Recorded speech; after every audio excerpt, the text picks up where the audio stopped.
Hi, welcome to Lash Class. BA English second semester reading ഫിക്ഷനിലെ Dune part 1 എന്ന ചാപ്റ്ററാണ് നമ്മൾ നോക്കുന്നത്.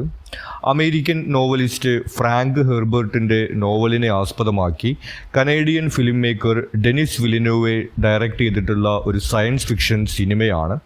നമ്മളിവിടെ ആ സിനിമയുടെ ഒരു സമ്മറിയും അതിൻ്റെ എക്സ്പ്ലനേഷനുമാണ് പ്രൊവൈഡ് ചെയ്യുന്നത്. ഈ ചാപ്റ്ററിലെ short questions, paragraph, essay questions എന്നിവയുടെ നോട്ട്സിൻ്റെ വീഡിയോ സെപ്പറേറ്റ് ആയിട്ട് നമ്മൾ ചെയ്യുന്നുണ്ട്. അത് പ്ലേലിസ്റ്റിൽ അവൈലബിൾ ആയിരിക്കും. ഇവിടെ നമുക്ക് ഈ സിനിമയുടെ സമ്മറി നോക്കാം. Dune part 1 is a science fiction movie set in the distant future. നമ്മൾ നേരത്തെ സൂചിപ്പിച്ചതുപോലെ ഭാവി കാലത്ത് നടക്കുന്ന ഒരു സയൻസ് ഫിക്ഷൻ സ്റ്റോറി ആയിട്ടാണ് ഈ സിനിമ അവതരിപ്പിച്ചിരിക്കുന്നത്. AD 1000 നടക്കുന്ന ഒരു കഥ എന്നുള്ള രീതിയിലാണ് ഈ സിനിമയുടെ തുടക്കത്തിൽ പറയുന്നത്. The film explores political and environmental themes through conflicts and relationships in a multi-planetary civilization. ഈ സിനിമയ്ക്കകത്ത് നമ്മൾ കാണുന്നത് ഒരു മൾട്ടി പ്ലാനറ്ററി സിവിലൈസേഷൻ ആണ്. അതായത് പല ഗ്രഹങ്ങളിൽ മനുഷ്യർ ജീവിക്കുന്ന ഒരു സാഹചര്യമാണ് അവതരിപ്പിച്ചിരിക്കുന്നത്. അങ്ങനെ അവർ തമ്മിലുള്ള റിലേഷൻഷിപ്സിലൂടെയും കൺഫ്ലിക്ട്സിലൂടെയും പൊളിറ്റിക്സിൻ്റെയും എൻവയോൺമെൻറ്റിൻ്റെയും തീംസാണ് ഈ സിനിമയ്ക്കകത്ത് അവതരിപ്പിക്കുന്നത്. The story begins with the Emperor Shaddam IV ordering House Atreides to take control of the desert planet Arrakis. ഇനി സ്റ്റോറിയുടെ തുടക്കത്തിൽ നമ്മൾ കാണുന്നത് എംപറർ ഷദ്ദാം 4. നമ്മൾ നേരത്തെ സൂചിപ്പിച്ചു, ഇവിടെ വിവിധ ഗ്രഹങ്ങളിൽ മനുഷ്യർ താമസിക്കുന്ന സിറ്റുവേഷനാണ് അവതരിപ്പിച്ചിട്ടുള്ളത്. അതിൻ്റെ എല്ലാത്തിൻ്റെയും ഭരണാധികാരിനെയാണ് എംപറർ എന്ന് പറയുന്നത്. അയാൾ ഈ അരാക്കിസ് എന്ന് പറയുന്ന ഒരു ഡെസേർട്ട് പ്ലാനറ്റ്, ഒരു മരുഭൂമിയായി കിടക്കുന്ന പ്ലാനറ്റാണ് അരാക്കിസ്. അത് നോക്കി നടത്തുന്നതിനുള്ള ചുമതല ആത്രൈദിസ് എന്ന് പറയുന്ന പ്ലാനറ്റിലെ ആളുകൾക്ക് ഏൽപ്പിക്കുന്നതായിട്ടാണ് ഈ കഥയുടെ തുടക്കത്തിൽ നമ്മൾ കാണുന്നത്. It is the only source of spice, a valuable psychotropic substance necessary for space travel and extending human abilities. ഈ അരാക്കിസ് എന്ന് പറയുന്ന ഡെസേർട്ട് പ്ലാനറ്റിൻ്റെ പ്രാധാന്യം എന്ന് പറയുന്നത് അവിടെ നിന്നാണ് ഇവർക്ക് സ്പൈസ് ലഭിക്കുന്നത്. സ്പൈസ് എന്ന് പറയുന്നത് ഇവർ മണലിൽ നിന്ന് വേർതിരിച്ചെടുക്കുന്ന ഒരു പൊടിയാണ്. അതൊരു സൈക്കോട്രോപ്പിക് എലമെൻ്റ് ആണ്, ഡ്രഗ്സ് പോലെയൊക്കെ ഉപയോഗിക്കാൻ പറ്റുന്നതാണ്. ഇവരുടെ അതിൻ്റെ ഉപയോഗം എന്ന് പറയുന്നത് സ്പേസ് ട്രാവലിനുള്ള ഫ്യൂവലായിട്ട് അവർ ഇതാണ് ഉപയോഗിക്കുന്നത്. ഇപ്പോൾ പെട്രോളൊക്കെ കുഴിച്ചെടുക്കുക എന്ന് പറയുന്നതിന് സമാനമായിട്ടൊരു സിറ്റുവേഷനാണ്. അപ്പോൾ ആ ഒരു എലമെൻ്റ് അവർക്ക് ഇവിടെ നിന്നാണ് ലഭിക്കുന്നത്. അത് അവിടെ നിന്ന് എടുക്കുക എന്നുള്ള ചുമതലയാണ് ഇവർക്ക് വന്നിരിക്കുന്നത്. Arrakis was previously ruled by the ruthless house Harkonnen, who subjugate the planet's people, the Fremen, and exploit the planet. അപ്പോൾ ആത്രൈദിസിന് ഇത് ഏൽപ്പിച്ചു കൊടുക്കുന്നതിന് മുമ്പ് ഇത്രയും കാലം അവിടെ നോക്കി നടത്തിയിരുന്നത് ഹാർക്കോനൻ എന്ന് വിളിക്കുന്ന ഒരു പ്ലാനറ്റിലെ ആളുകളാണ്. അവർ വളരെ ക്രൂരരായിട്ടുള്ള ആളുകളാണ്. ഈ പ്ലാനറ്റിൽ താമസിക്കുന്ന അവിടുത്തെ ആളുകളായിട്ടുള്ള ഫ്രെമൻ എന്ന് പറയുന്ന ആളുകളുണ്ട്. അവരെയൊക്കെ ഇങ്ങനെ ചൂഷണം ചെയ്തുകൊണ്ട്, ഇപ്പോൾ നമ്മുടെ നാട്ടിലേക്ക് ബ്രിട്ടീഷുകാർ വന്നിട്ട് ഇവിടുത്തെ സാധനങ്ങളൊക്കെ എടുത്തു കൊണ്ടുപോയി എന്ന് പറയുന്നത് പോലെ ഈ ഹാർക്കോനൻ എന്ന് പറയുന്ന ആളുകൾ വളരെ ക്രൂരരായിട്ടുള്ള ആളുകളാണ്. ആ ഡെസേർട്ടിലെ ആളുകളെ ചൂഷണം ചെയ്തുകൊണ്ട് അവിടെ ഒരു ഏകാധിപത്യ ഭരണം പോലെയാണ് അവരവിടുന്ന് ഈ സ്പൈസ് ഒക്കെ എടുത്തുകൊണ്ടുപോകുന്നൊരു സിറ്റുവേഷൻ ഉണ്ടായിരുന്നത്. They are anchored by the emperor's decision to replace them. സ്വാഭാവികമായിട്ടും ഇത്രയും കാലം അവരാണ് അവിടുത്തെ കാര്യങ്ങൾ നോക്കി നടത്തിയിരുന്നത്.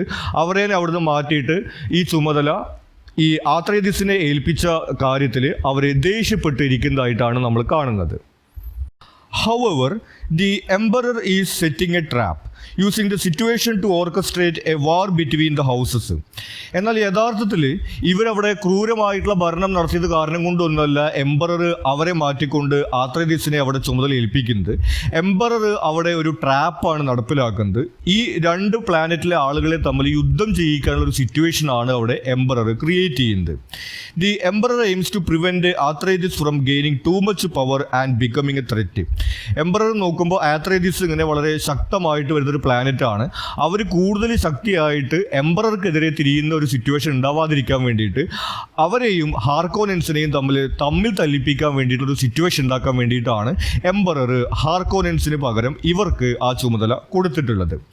Aware of this betrayal, Duke Leto Atreides plans to form an alliance with the Fremen, the indigenous people of Arrakis. അപ്പോൾ ഈ ചുമതല ഏറ്റെടുക്കാൻ പോകുന്ന സമയത്ത് ആത്രൈദിസിലെ ആളുകൾക്ക് അവിടുത്തെ അധികാരിയായിട്ടുള്ള ഡ്യൂക്ക് ലെറ്റോയ്ക്ക് അറിയാം എംപറർ ഇങ്ങനെ ഒരു ചതിയാണ് ചെയ്യുന്നത്, ഞങ്ങളെയും അതുപോലെ തന്നെ ഈ ഹാർക്കോനൻസിനെയും തമ്മിൽ തല്ലിക്കാനുള്ള ഒരു പ്ലാനാണ് ഇവിടെ നടക്കുന്നത്. അപ്പോൾ ഈ ഒരു പ്ലാനിനെ കുറിച്ച് അറിവുള്ള ഡ്യൂക്ക് ലെറ്റോ ചെയ്യുന്നത് അവിടെ പോയിട്ട് അവിടുത്തെ തദ്ദേശീയരായിട്ടുള്ള ആളുകളുമായിട്ട് ഒരു അലയൻസ് ഉണ്ടാക്കാനാണ്. മുമ്പ് ഹാർക്കോനൻസ് ചെയ്തതുപോലെ അവരെ ചൂഷണം ചെയ്യുകയൊന്നും ചെയ്യാതെ അവരുമായിട്ട് സൗഹൃദത്തിലായിട്ട് അവരെ തങ്ങളുടെ സഖ്യത്തിൽ ചേർക്കാൻ കഴിയുമോ എന്നുള്ളൊരു കാര്യമാണ് ഡ്യൂക്ക് ലെറ്റോ അവിടെ ചെയ്യാൻ ശ്രമിക്കുന്നത്. Leto prepares for the move alongside his concubine Lady Jessica and their son Paul Atreides. അപ്പോൾ ഈ അരാക്കിസ് എന്ന് പറയുന്ന ഡെസേർട്ട് പ്ലാനറ്റിലേക്ക് പോകാനുള്ള ഒരുക്കങ്ങൾ നടക്കുകയാണ്. അയാളുടെ കൂടെ അയാളുടെ കൊൻകുബൈൻ ലേഡി ജെസിക്ക. കൊൻകുബൈൻ എന്ന് പറയുന്നത് ആക്ച്വലി അയാളുടെ വൈഫ് പോലെ തന്നെയാണ്. നമുക്കറിയാം പണ്ട് കാലത്ത് രാജാക്കന്മാർക്കൊക്കെ ഒന്നിലധികം ഭാര്യമാരുണ്ടാവുന്ന ഒരു സിറ്റുവേഷൻ ഉണ്ടാവാറുണ്ട്. അതുകൊണ്ടാണ് ഇത്തരത്തിലുള്ള പേര് കൊണ്ട് അവിടെ വിശേഷിപ്പിച്ചിട്ടുള്ളത്. അപ്പോൾ ലേഡി ജെസിക്കയും അതുപോലെ തന്നെ അവരുടെ മകൻ പോൾ ആത്രേദിയസും കൂടി നമ്മുടെ ലെറ്റോയുടെ കൂടെ ഈ പ്ലാനറ്റ് ഡെസേർട്ടിലേക്ക് പോകുന്നുണ്ട്. Jessica is a member of the mystical Ben Gesserit sisterhood and has trained Paul in their ways despite orders from the sisterhood. ഇനി പോൾ ആത്രേദിസിൻ്റെ അമ്മ ലേഡി ജെസിക്ക ബെൻ ജെസറത്ത് എന്ന് പറയുന്ന ഒരു സിസ്റ്റർഹുഡിൻ്റെ ഭാഗമാണ്. അവർ കുറച്ച് മന്ത്രവാദികളെയൊക്കെ പോലുള്ള കുറച്ച് സ്ത്രീകളാണ്. അതിൽ പെട്ടിട്ടുള്ള ആളാണ് നമ്മുടെ പോളിൻ്റെ അമ്മ. അപ്പോൾ ഈ മന്ത്രവാദവും കാര്യങ്ങളൊക്കെ പോളിനെയും ഈ ജെസിക്ക പഠിപ്പിച്ചിട്ടുണ്ട്. സാധാരണഗതിക്ക് ഈ കാര്യങ്ങൾ ആൺകുട്ടികളെ അവർ പഠിപ്പിക്കാറില്ല, പെൺകുട്ടികളെ മാത്രം ഇത്തരത്തിൽ വളർത്താനാണ് ഈ സിസ്റ്റർഹുഡ് പ്ലാൻ ചെയ്തിട്ടുള്ളത്. അങ്ങനെ കുറേ കാലം ഇങ്ങനെ ഇവരുടെ ഈ മന്ത്രവാദം ഇങ്ങനെ തലമുറകൾ കൈമാറി കഴിഞ്ഞിട്ട് ഭാവിയിൽ അവർക്ക് ലോകത്തെ രക്ഷിക്കുന്ന ഒരു ആൾക്ക് ജന്മം നൽകാൻ കഴിയും എന്നുള്ള ഒരു വിശ്വാസമൊക്കെയാണ് അവർക്കുള്ളത്. എന്നാൽ അവരുടെ ആ ഒരു ഡയറക്ഷൻസ് ഒക്കെ തെറ്റിച്ചുകൊണ്ട് തൻ്റെ ആൺകുട്ടിക്ക് ഈ മന്ത്രവാദമൊക്കെ ജെസിക്ക പഠിപ്പിച്ചു കൊടുക്കുന്നു. അങ്ങനെയുള്ള ഒരു കുറച്ച് മന്ത്രസിദ്ധികളൊക്കെ ഉള്ള ഒരാളെ പോലെയാണ് നമ്മൾ പോൾ ആത്രേദിയസിനെ കാണുന്നത്. She believes Paul may be the prophesied Kwisatz Haderach, a super being with extraordinary abilities who would unite humanity. നമ്മൾ നേരത്തെ സൂചിപ്പിച്ചതുപോലെ ബെൻ ജെസറത്ത് വിശ്വസിക്കുന്നത് ഇങ്ങനെ തലമുറകളായിട്ട് ഈ സ്ത്രീകൾ ഇങ്ങനെ ഇവരുടെ മന്ത്രവാദം അടുത്ത തലമുറയിലേക്ക് കൈമാറിക്കൊണ്ടിരുന്നുണ്ടെങ്കിൽ കുറേ വർഷങ്ങൾക്ക് ശേഷം അവർക്ക് ഒരു പുത്രന് ജന്മം നൽകാൻ വേണ്ടി സാധിക്കും. അത് ക്വിസ്വാച്ച് ഹദാറക്ക് എന്ന പേരിലായിരിക്കും അറിയപ്പെടുക. ഇപ്പോൾ നമ്മൾ എന്താ പറയുക, അന്തിക്രിസ്തു വരും അല്ലെങ്കിൽ ഈസാ നബി വരും എന്നൊക്കെ പറയുന്നത് പോലെ ഈ ലോകത്തെ മുഴുവൻ രക്ഷിക്കാനുള്ള ഒരാൾക്ക് ജന്മം നൽകാൻ കഴിയും എന്നുള്ള ഒരു വിശ്വാസമാണ് അവർക്കുള്ളത്. ജെസിക്കയാണെങ്കിൽ തൻ്റെ മകൻ പോളാണ് ഇങ്ങനെ ലോകത്തെ മുഴുവൻ രക്ഷിക്കാൻ പോകുന്ന ആ രക്ഷകൻ എന്നാണ് വിശ്വസിക്കുന്നത്. Upon arriving on Arrakis, House Atreides works to form alliances with the Fremen, who have adapted to the planet's harsh desert environment. അങ്ങനെ നമ്മുടെ അത്രേദിസുകൾ ഈ അരാക്കിസ് എന്ന് പറയുന്ന ഡെസേർട്ട് പ്ലാനറ്റിലേക്ക് എത്തുന്നു. അവരുടെ പ്ലാൻ പ്രകാരം അവിടെയുള്ള ഫ്രെമൻ എന്ന് വിളിക്കുന്ന അവിടുത്തെ ആളുകളുമായിട്ട് അവർ ചർച്ചകളും മറ്റൊക്കെ നടത്തുകയാണ് ഈ അലയൻസ് ഉണ്ടാക്കുന്നതിന് വേണ്ടിയിട്ട്. ഈ ഫ്രെമൻ എന്ന് പറയുന്ന ആളുകൾ ആ ഡെസേർട്ടിലെ ഹാർഷ് എൻവയോൺമെൻറ്റിനോട് പൊരുത്തപ്പെട്ടിട്ടുള്ള ആളുകളാണ്. വളരെ രൂക്ഷമായിട്ടുള്ള സാഹചര്യമാണ് ആ ഡെസേർട്ടിലുള്ളതെന്നാണ് പറയുന്നത്. 100-140 ഡിഗ്രിയൊക്കെയാണ് അവിടുത്തെ ചൂടുണ്ടാവുക.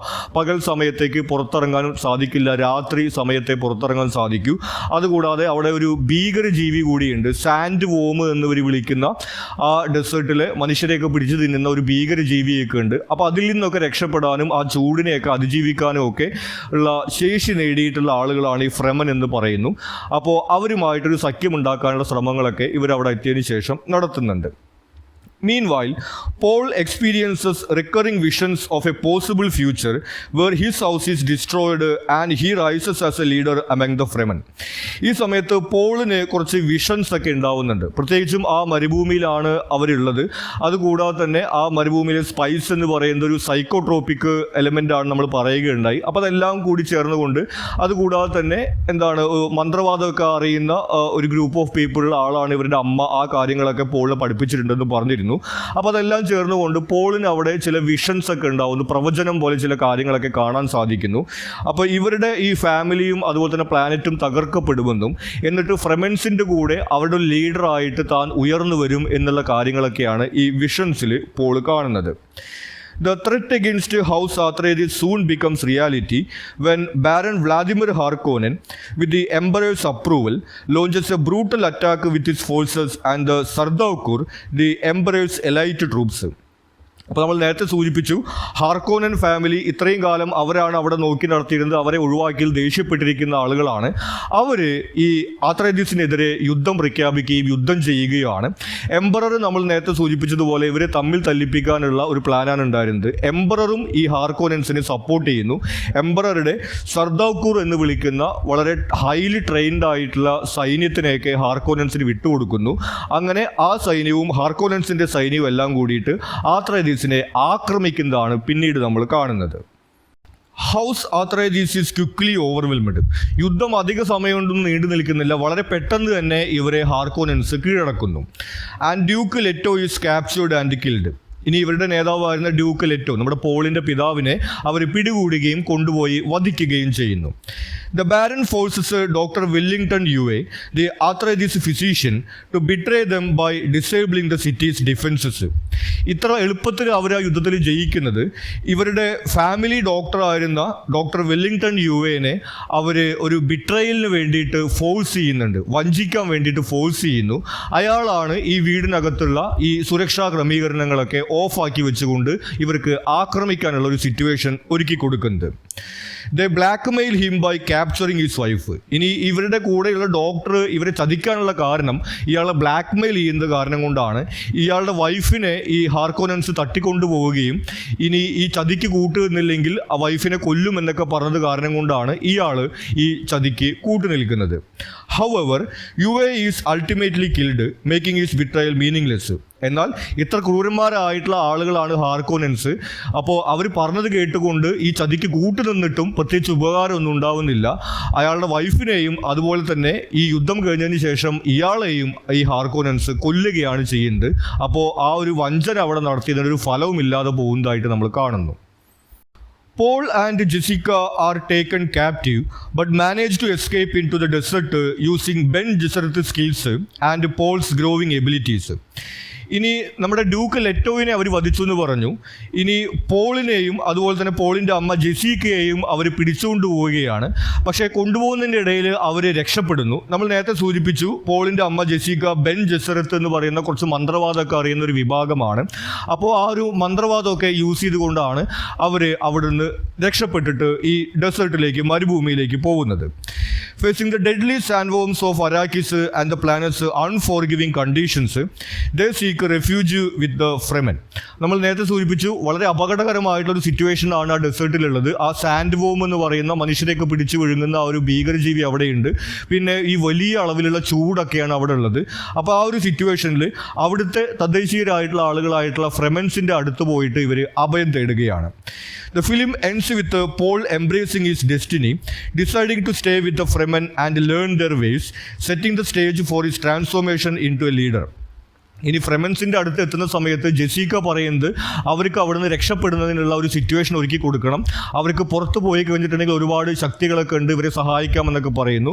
പക്ഷേ പോൾ പറയുന്നത് ഇവിടുന്ന് എങ്ങോട്ടും പോകുന്നില്ല, ഇവരുടെ കൂടെ നിന്നുകൊണ്ട് ഇവരുടെ രീതികളൊക്കെ പഠിച്ചുകൊണ്ട് ഇവരിൽ ഒരാളായിട്ട് ഇവരുടെ ലീഡറായിട്ട് താൻ വരും എന്നുള്ള രീതിയിലാണ് പോൾ സംസാരിക്കുന്നത്. അപ്പോൾ അവൻ്റെ വിഷൻസിലൊക്കെ കണ്ടതുപോലെ തന്നെ ഒരു ലീഡറായിട്ട് അവൻ ഉയർന്നു വരുന്നതിനുള്ള ഒരു സിറ്റുവേഷൻ ആയി നിർത്തിക്കൊണ്ടാണ് ഈ ഡ്യൂണിലെ പാർട്ട് 1 സിനിമ അവസാനിക്കുന്നത്. പിന്നീട് അവൻ ലീഡറായിട്ട് വരുന്നത് മറ്റൊക്കെ ഈ സിനിമയുടെ പാർട്ട് 2, പാർട്ട് 3 നമ്മൾ കാണുന്നത്. അപ്പോൾ ഈ ഒരു സിനിമയിൽ നമ്മൾ കാണുന്നത് ഈ അധികാരത്തിന് വേണ്ടിയിട്ടുള്ള വഞ്ചനകളും അതുപോലെ തന്നെയുള്ള വടംവലികളും ഒക്കെ നമ്മൾ കാണുന്നു. അത്തരത്തിലുള്ളൊരു ടീം നമ്മൾ കാണുന്നു. അതിൻ്റെ ഭാഗമായിട്ടുള്ള ചതി മറ്റു കാര്യങ്ങളൊക്കെയും, അതുകൂടാതെ തന്നെ പരിസ്ഥിതി എന്ന് പറഞ്ഞൊരു ടീം നമ്മൾ കാണുന്നുണ്ട്. ഈ സ്പൈസ് എടുക്കുന്നതിന് വേണ്ടിയിട്ട് ആ മരുഭൂമി അവരിങ്ങനെ നശിപ്പിക്കുക, അങ്ങനെ പാരിസ്ഥിതികമായിട്ടുള്ള ഒരു വിഷയവും നമ്മൾ ഈ സിനിമയ്ക്കകത്ത് കാണുന്നുണ്ട്. നമ്മൾ നേരത്തെ സൂചിപ്പിച്ചതുപോലെ ഈ ചാപ്റ്ററിലെ short questions, paragraph, essay questions എന്നിവിടെ നോട്ട്സിൻ്റെ വീഡിയോ സെപ്പറേറ്റ് ആയിട്ട് നമ്മൾ ചെയ്യുന്നുണ്ട്. അത് പ്ലേലിസ്റ്റിൽ അവൈലബിൾ ആയിരിക്കും. നിങ്ങൾക്ക് മറ്റെന്തെങ്കിലും സംശയങ്ങളോ സജഷൻസോ ഉണ്ടെങ്കിൽ നിങ്ങൾ കമൻറ്റ് ചെയ്യുക. കൂടാതെ ചാനൽ നിങ്ങളൊരു സബ്സ്ക്രൈബ് ചെയ്തിട്ടില്ലെങ്കിൽ സബ്സ്ക്രൈബ് ചെയ്യുക. താങ്ക്